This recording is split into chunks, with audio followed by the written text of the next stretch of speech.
Decimālkomata pārcelšana ir metode, ko matemātikā bieži izmanto, lai vienkāršotu aprēķinus ar decimāldaļām. Šis process ietver komata pārvietošanu uz labo vai kreiso pusi par noteiktu skaita pozīciju, kas atbilst noteiktam skaitam nulļu, kas tiek pievienotas vai noņemtas no skaitļa. Atsevišķos gadījumos tas pats solis tiek veikts arī otrā skaitlī, bet līdz tam mēs vēl tiksim. Sāksim ar vienkāršākajiem uzdevumiem. Piemēram, ja vēlies reizināt 1,7 ar 10, varam vienkārši pārvietot komatu vienu pozīciju pa labi, lai iegūtam 17, 1 0, 1 pozīcija. Ja reizinām 0,17 ar 100, pārnesam komatu divas pozīcijas pa labi, 2 nulles, 2 pozīcijas, bet tagad supermegakreizes smags uzdevums – reizini 0,0017 ar 10 000, kad gatavs turpini skatīties.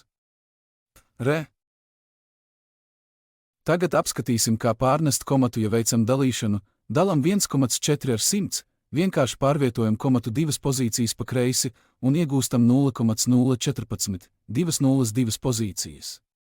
Ja dalām ar 10, cik pozīcijas pārnesam un uz kurieni? Pārnesam vienu pozīciju pa kreisi. Tagad izdali 14 ar miljonu, ceru tu proti skaitīt līdz 6. Pareizā atbilde ir. Atceries, lai arī naturālam skaitlim neraksta komatu, tas ir ērtības labad, nevis tādēļ, ka tā nav.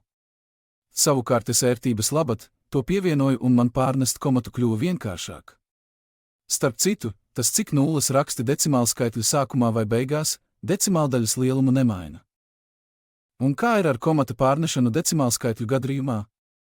Apskatīsim vairākus piemērus, kārtīgi izpēti un mēģini ievērot likumsakarību, tad turpināsim. Redz, arī reizinot vai dalot decimālskaitli ar decimālskaitli ērtāk ir pārnest komatu, vienīgi ir jāatceras, par cik pozīcijām mēs to pārnesam, jo vēlāk komati jāpārnes atpakaļ. Kādēļ komati nevis komats? Tādēļ, ka, ja pārvietojam komatu reizināmajā vai dalāmajā, ir jāveic līdzīga darbība arī reizinātājā un dalītājā, lai saglabātu aprēķinu precizitāti. Vien jāsaprot, dalot mēs noskaidrojam reizes, cik ietilpst viens skaitlis otrajā, un dalām 11 ar 13 vai 1,1 ar 1,3, rezultāts ir nemainīgs. Šeit vērts pakavēties ilgāk. Piemēram, ja reizini 1,1 ar 1,1, tad vienkāršāk ir, ja pārvieto komatu par vienu pozīciju pa labi abiem skaitļiem, 11 ar 11 reizināt ir vienkāršāk, un kad esi ieguvis rezultātu, pārvieto komatu atpakaļ, par vienu pozīciju atpakaļ pa kreisi. Veic dažus uzdevumus, līdz esi atrisinājis, skaties tālāk.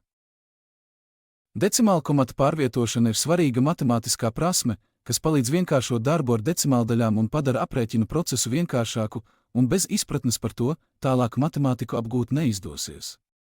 Tāpat jāzina, ka komata pārcelšana decimāldaļās būtiski atšķiras no komata pārcelšanas decimālskaitlī, par to citā video. Esi neatlaidīgs un meklē palīdzību, ja neesi sapratis.